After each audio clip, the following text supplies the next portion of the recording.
Sometimes you've got some eggs and you just don't know whether they're fresh or not. Now it's kind of impossible to look at an egg and know if it's fresh, even though most grocery stores these days do print the date on them just like so, but sometimes these dates get rubbed off because of some other reason that we just don't know. Now in that kind of case, what do you do to figure out if an egg is fresh or not? Well, here's a simple trick. Just drop your egg in some water and the fresh ones will sink to the bottom just like this. And the unfresh ones will float to the top just like so. Now the great thing about this trick is you can do it with multiple eggs if you happen to have a big enough tub. And then you can easily detect which eggs are fresh and which eggs are no good. For example here, these two are no good and I'm just going to dispose of them and cook with the rest.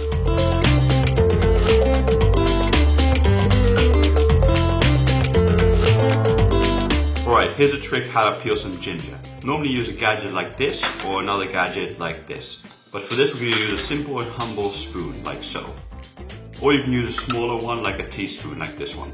All you do is just scrape it across the surface at a little bit of an angle and it just removes the skin from the ginger. Now you can also use the big one. It doesn't really matter what spoon you use. But the great thing about spoons is they can get into the crevices and valleys where other tools can't really get into. And they just remove the skin from the ginger, so you're left over with much more ginger root at the end of peeling. There we go, done.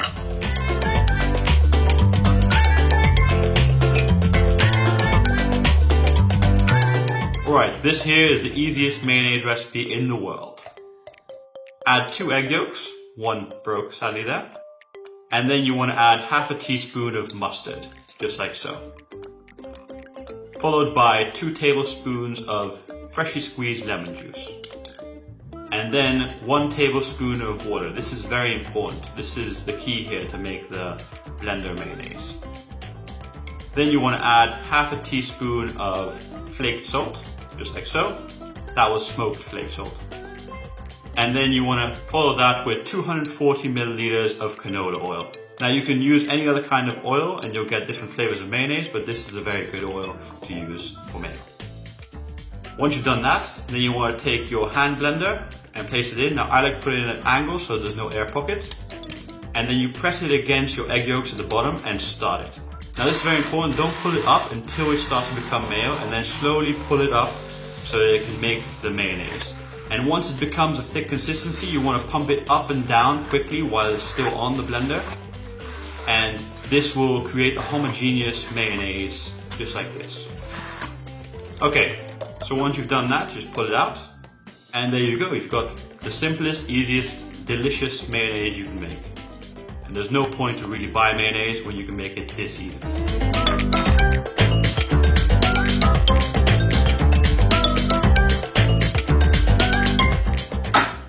Cutting boards are great for cutting, but sometimes they can slip and slide and move.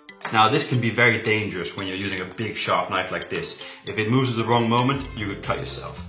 A very simple solution that I found for this is I went to IKEA and bought this special roll they have. It's a sort of sticky material that's used to keep carpets down. Now you just cut it to size and place it underneath the cutting board and it stays put and it does not move.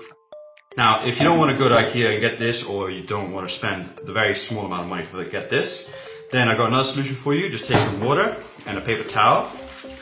Just put it in there, then remove most of the water, and then just unravel that. Okay. Place it down on your surface, place the cutting board on top, press down, and then it does not move. Now I do recommend the other material from IKEA, but if you can't get this, the other system is a very cheap and easy solution that you can use to keep your cutting board in place. Okay.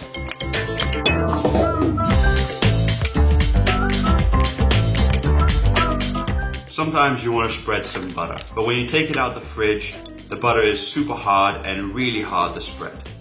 This is super annoying. So what do? You usually just pop it in the microwave, but the issue with this is it always seems to over melt the butter and make it into a big soupy mess just like this.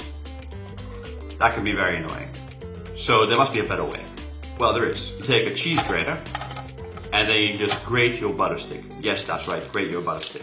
Now that's got 2 added benefits. One, it delivers energy to the butter by the grating motion, which makes it a bit softer, and also the higher surface area makes it softer quicker also.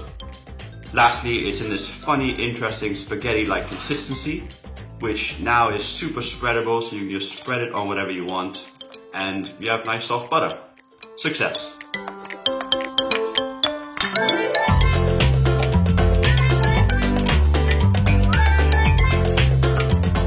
Alright, so the worst thing that can happen when you're poaching eggs is this. The egg white runs away from the egg yolk and leaves it completely unprotected in the water.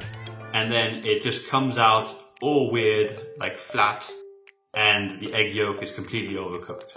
Now here's a very simple trick to make perfect poached eggs every single time.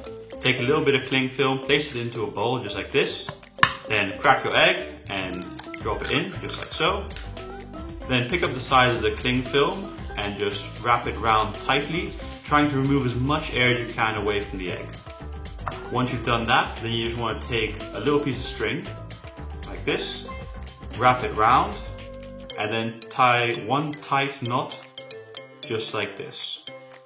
Okay, once you've done that, just remove any excess cling film that's not necessary. Now the great thing about this technique is you can ready make them and have them in the fridge ready to go for whenever you want to make them. Now, I'm just going to use this one right now. Just drop it in some hot boiling water, and you can do many at the same time because you don't have to pay much attention.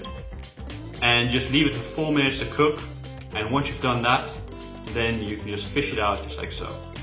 I recommend you let it cool down a little bit before you unwrap it, and once it's cooled down, just untie the knot just like this. And then unravel the cling film very gently, just like so. And then you've got a perfectly poached egg that you can use with your eggs benedict or salad or whatever you want. And in the inside you'll have a delicious, slightly runny egg yolk, just like this. Done.